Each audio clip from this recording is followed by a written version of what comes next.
Be gone, thugs! Welcome, children. Oh my god, guys. Halo's back. I jumped back into a warthog for the first time in so long. No, don't drive over that way. My ex-lib's over there.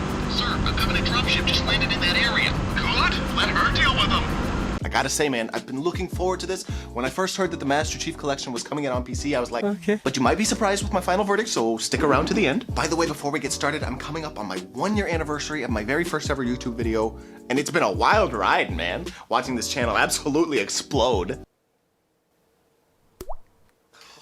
Don't watch my first video, though. The cringe. It's over 9,000! You play as a 6 out of 10, who is one of 6 super elite super soldiers called Spartans who have been called in to save the day. The planet Reach is being attacked by the Covenant, which is super bad news. The planet Reach is a key military resource for humanity, and the Covenant just shows up with their fancy ships and their high blood pressure thinking they can do whatever they want. But I think I know why they're really here. It's free real estate. Humanity has a desperate uphill fight against the Covenant, and it's not going well. The Covenant has loads of soldiers, crazy vehicles, advanced technology, giant carrier ships, really bad dental care. Maybe that's why they're here. I mean, look at the plaque on those babies. There are different types of enemies, ranging from Swedish people to NFL players to politicians to people who probably work in a chocolate factory when they're not in the war, who, by the way, are freaking easy to take down. The story in the campaign is fairly engaging, but also slightly confusing. There are moments of the campaign that are really intense and awesome, and the levels are really fun to play through, but a lot of the time I wasn't really sure exactly where I was going or what my objective was. One of my main complaints about the campaign is how freaking terrible the AI is. The Marines that fight with you in the campaign are idiots. Do not let them drive you around. You will either end up dead or at an Arby's in Grandview, and if you drive, don't expect them to be worth much as a gunner.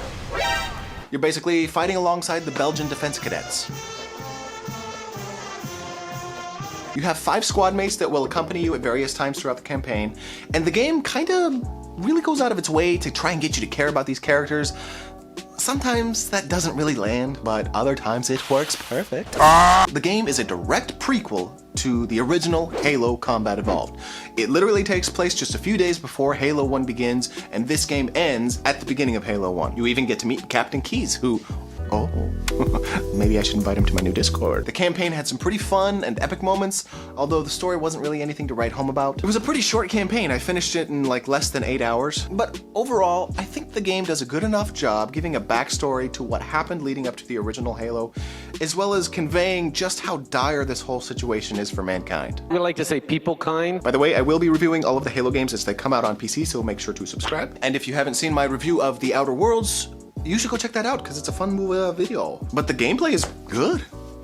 Really good. What I love about it is that it feels relatively simple compared to a lot of modern shooters. You don't need to worry about things like weapon customization, there's no revival mechanic.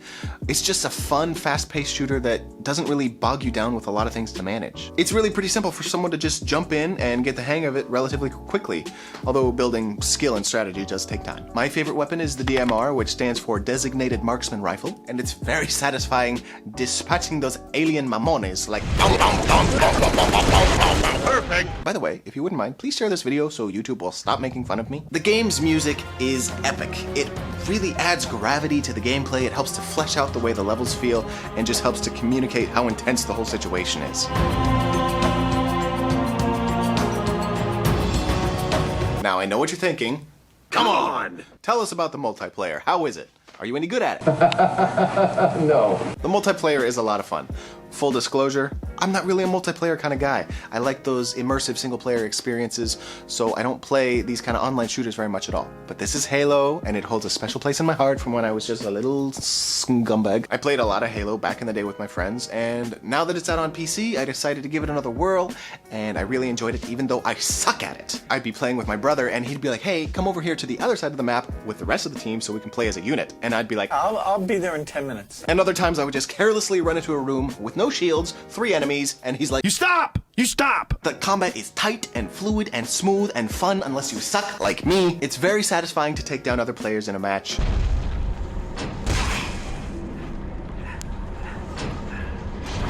Double Double kill. They stayed true to the original game, and playing on PC with a mouse and keyboard and a higher refresh rate and a higher resolution, it just levels up the experience all around. Although the armor lock is still way overpowered and Forge mode is not available. 343, listen, please fix.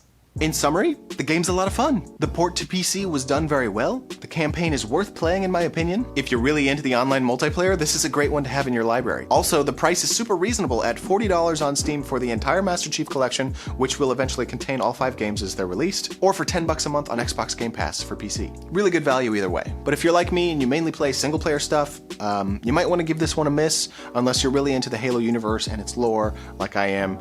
I even read the books.